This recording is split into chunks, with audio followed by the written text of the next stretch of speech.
विकास हो जाता तो बात ही क्या थी। सामने सर बीजेपी को ये बताना चाहिए कि अभी से लगभग साल भर पहले आदरणीय नरेंद्र मोदी जी हल्द्वानी आए थे। जबरानी बात से लेकर तमाम किस्म की योजनाओं के शिलान्यास किए गए। 2000 करोड़ रुपए की घोषणाएं हुई, लेकिन जितना पैसा प्रधानमंत्री मोदी के दौरे में खर्च हुआ उतना पैसा भी हल्द्वानी और उसके आसपास के क्षेत्रों में अभी तक नहीं हो पाया। उनके पूर्व के दौरों को लेकर के हम लोग आशंकित हैं। केदारनाथ आए थे, गुफा में बैठे थे, आप लोगों से कैमरों से उन्होंने अपने ध्यान की मुद्राएं भी खिंचवाई थी, लेकिन केदारनाथ में जब 230 किलो सोना 23 किलो रह गया, हमको उम्मीद थी वो स्वयं संज्ञान लेके जांच बैठाएंगे, ऐसा कुछ नहीं हुआ। उनके दौरे के दौरान अंकिता मर्डर केस को लेकर एजिटेशंस पूरे प्रदेश में देश में चल रहे थे। SSC भर्ती घोटाला और पटवारी पेपर लीक का मामला चल रहा था। हमें लगा था वो अंकिता के न्याय के लिए कुछ बोलेंगे, कुछ अपनी सरकार को दिशा निर्देश देंगे पेपर लीक में, भर्ती घोटालों में, लेकिन ऐसा कुछ देखने को नहीं मिला। न मन की बात में उन्होंने इस तरीके की बातें कही।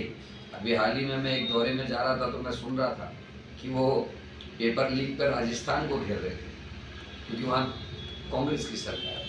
लेकिन जो इतना बड़ा हाकम सिंह का मामला उत्तराखंड में हुआ, उत्तराखंड में आकर उन्होंने एक बार भी पेपर लीक पर कुछ नहीं कहा। तो प्रधानमंत्री मोदी केवल और केवल प्रचार मंत्री हैं। अगर वो प्रधानमंत्री के रूप में एक्ट करेंगे तो निश्चित ही कांग्रेस को भी खुशी है।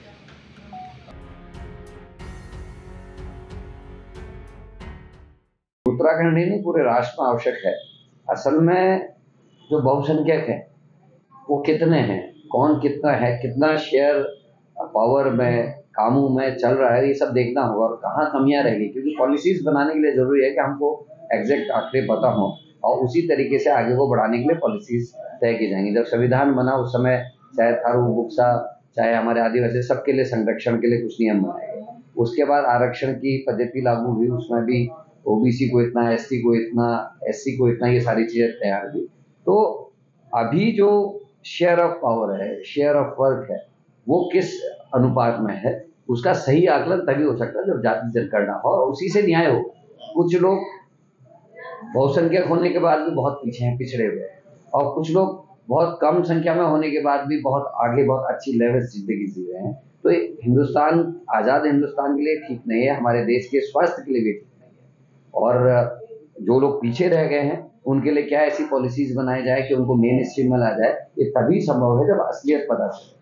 क्योंकि जाति जनगणना के बाद, जैसे कि राहुल गांधी जी ने कहा कि 90 सचिव में से केवल 3 सचिव OBC या निश्चित से है, तो ये चिंता का विषय है।